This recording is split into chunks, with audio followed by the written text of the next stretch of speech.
Ya, ini versi upgrade laptop gaming RTX 4060 paling terjangkau dari Axio. Laptop gaming ini adalah Axio Pongo 760 V2. Prosesornya sudah pakai Intel Core Gen 13, bukan Gen 12 lagi. Jadi performanya lebih kekinian dan lebih kencang. Konektivitasnya juga di-upgrade ke Wi-Fi 6E atau 6E, bukan Wi-Fi 6 lagi.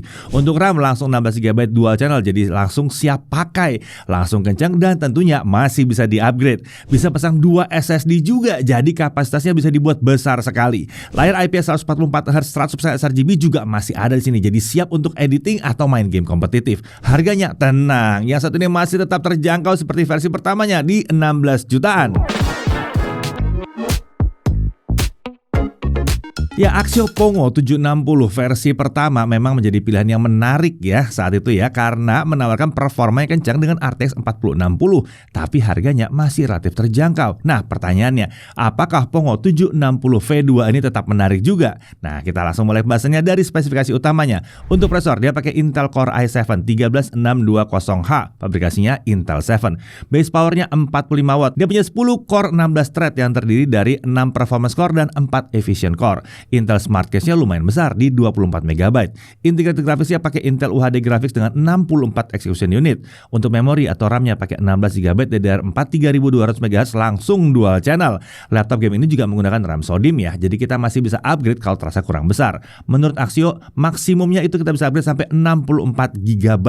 Untuk storage dia pakai 512 GB SSD M.2 NVMe PCIe Gen 4x4. Disediakan juga slot M.2 kedua untuk SSD PCIe Gen 3. Jadi bisa lebih mudah kalau kita mau upgrade.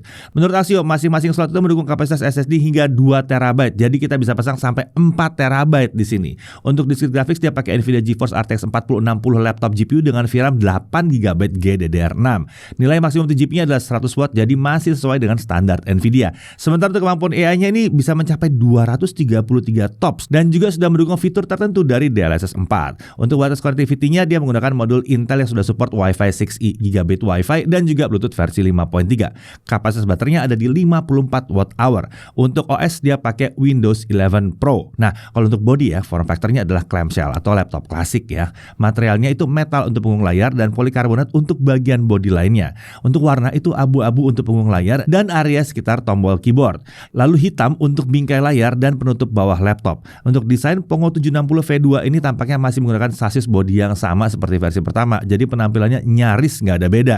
Kalaupun ada perbedaannya hanya kami temukan pada logo Pongo di punggung layar yang kini warnanya hitam. Jadi lebih elegan aja. Secara keseluruhan penampilan tetap keren dan ornamen gamingnya jadi minim. Nah, untuk dimensinya panjang 35,9 cm, lebar 23,8 cm dan ketebalan di 2,39 cm. Untuk bobotnya laptopnya aja di 2,13 kg. Chargernya 490 gram. Ini adalah charger 180 watt ya. Total bobot kalau dibawa masih di 2,62 kg. Untuk display ini adalah layar berukuran 15,6 inci. Resolusinya 1920x1080 pixel dengan refresh rate 144 Hz. Panelnya adalah panel IPS. Nah, menurut Axio tingkat color gambutnya ada di 100% sRGB. Kalau kami ukur, tingkat kecerahan maksimumnya itu ada di 293 nits dalam ruangan. Lalu untuk gamut coverage-nya ada di 94% sRGB dengan gamut volume di 102,2% sRGB. Jadi buat editing harusnya udah mantep ya, karena akurasi warnanya udah tergolong baik dan ya gamut warnanya juga sudah cukup luas. Pastinya mantep juga buat main game AAA maupun game kompetitif. Untuk permukaan layar ini punya sifat yang non-glare ya, jadi meminimalkan pantulan-pantulan bayangan sekitarnya yang dapat mengganggu kenyamanan pemakaian. Bingkai layar juga sudah menggunakan desain yang tipis untuk sisi kanan dan kirinya. Nah, laptop gaming ini dilengkapi dengan kamera 1080p 30fps, bukan 720p seperti di Pongo 760 versi pertama. Kamera ini memang belum mendukung fitur Windows Studio Effect, tapi kalau kita install aplikasi Nvidia Broadcast, kamera ini jadi punya fitur yang mirip seperti background blur, eye contact, atau auto framing. Nah, untuk modul mikrofonnya ini ada 2 buah yang ditempatkan di sisi kanan dan kiri kamera. Dibandingkan dengan kamera di Pongo 760 versi pertama, kamera di laptop gaming yang satu ini jauh lebih baik kualitasnya. Detail muka kami bisa ditangkap dengan cukup jelas dan warna kulit terlihat natural di sini. Mikrofon di laptop gaming ini juga bisa menangkap suara kami dengan jelas. Tapi sayangnya saat fitur noise reduction diaktifkan, suara kami mengalami distorsi. Walaupun memang suara bising kipas laptop di kecepatan maksimum itu bisa dihilangkan.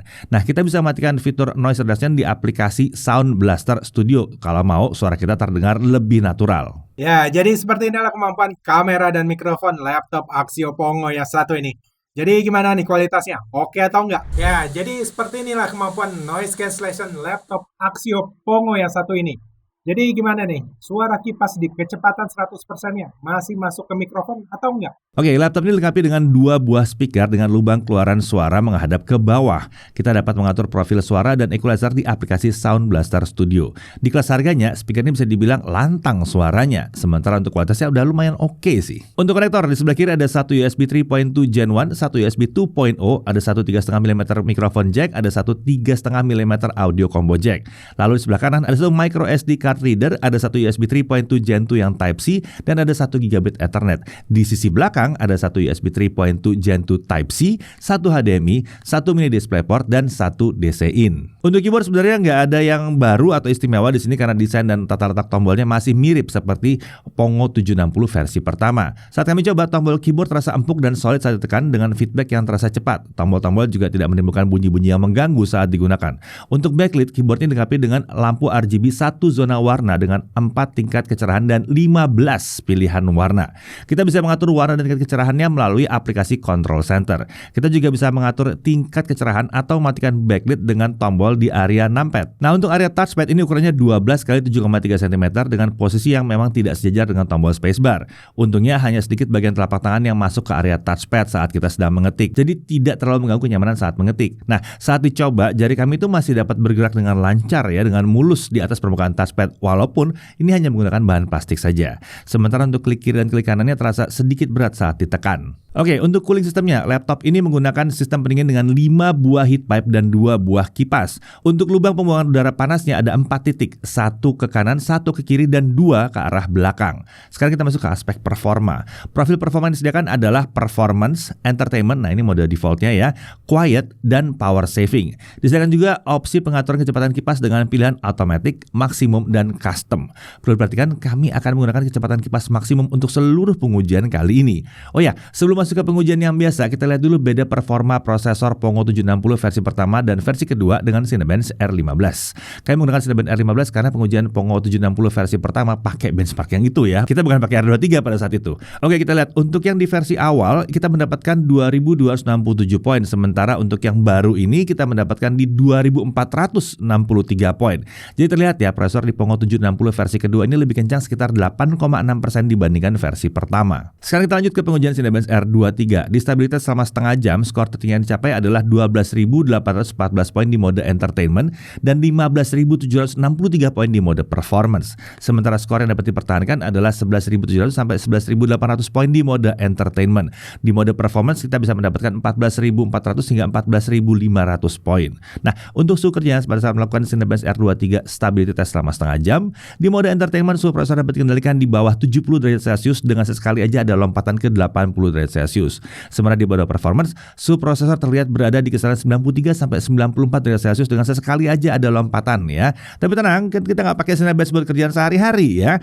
Nanti perhatikan saja suhunya kalau dipakai di aplikasi sehari-hari. Kita mulai dari Blender 4.3.2 dengan barbershop scene yang berat itu. Untuk CPU rendering selesai dalam waktu 32 menit 15 detik, sementara kalau pakai GPU rendering dengan CUDA selesai dalam waktu hanya 3 menit 5 detik saja. Nah, untuk suhu kerjanya pada saat melakukan GPU rendering dengan CUDA, baik suhu prosesor maupun GPU Nvidia itu dapat dikendalikan sepenuhnya di bawah 70 derajat Celcius. Tuh kan, aman suhunya, nggak nyampe 90-an bahkan ya. Lanjut ke Adobe Premiere Pro 2025. Untuk video 4K 60 yang 2 menit 7 detik seperti biasa ya, software only butuh waktu 7 menit 19 detik, sementara kalau kita pakai CUDA selesai dalam waktu 1 menit 48 detik. Untuk video Full HD 60 fps durasi yang sama dengan software only selesai dalam waktu 1 menit 28 detik, kalau kita pakai CUDA selesai dalam waktu hanya 29 detik saja. Untuk suhu kerja saat melakukan 4K video export dengan CUDA, lagi-lagi suhu prosesor dan GPU Nvidia bisa dikendalikan di bawah 70 derajat Celcius. Adem ya. Lanjut ke DaVinci Resolve 19.1, software video editing kelas profesional tapi versi gratisnya nih. Untuk video 4K 60 yang 2 menit 7 detik selesai dalam waktu 3 menit 7 detik. Untuk video Full HD durasi yang sama selesai dalam waktu hanya 46 detik saja. Nah, suhu kerja pada saat melakukan 4K video export, suhu prosesor terlihat bergerak naik turun di rentang 59 sampai 96 derajat Celcius. Sementara untuk suhu GPU Nvidia masih terkendali di bawah 70 derajat Celcius ya, masih lumayan aman juga di sini. Untuk CapCut video 4K 62 menit 7 detik selesai dalam waktu 1 menit 3 detik saja. Kencang. Untuk video Full HD 60 fps durasi yang sama selesai dalam waktu hanya 20 detik saja. Nah, untuk suhu kerjanya pada saat melakukan 4K video export, suhu rata-rata prosesor terlihat berada di bawah 80 derajat Celcius meskipun sempat ada beberapa kali lompatan di atas 80 derajat Celcius. Sementara suhu tertinggi GPU Nvidia-nya hanya mencapai 62 derajat Celcius saja. Oke, kita coba untuk handbrake ya. Di sini kita melakukan konversi video 4K 62 menit 7 detik ke Full HD 60 fps dengan kodek AV1. Tanpa akselerasi semua selesai dalam waktu 4 menit 14 detik. Sementara kalau kita pakai akselerasi NV encoder, kita hanya butuh waktu 2 menit 32 detik saja. Nah, sekarang kita lihat suhu kerjanya pada saat melakukan konversi dengan akselerasi NV encoder. Suhu prosesor terlihat bergerak di rentang 90 sampai 96 derajat Celcius. Tapi ini wajar ya, karena aplikasi ini cenderung lebih membebani si prosesornya. Lagian belum nyampe 100 juga sih. Sementara suhu tertinggi GPU Nvidia hanya mencapai 53 derajat Celcius. Oke, sekarang mari kita lihat kemampuannya untuk gaming.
Oke, sekarang kita lihat suhu kerjanya pas menjalankan game Assassin's Creed Mirage selama 30 menit.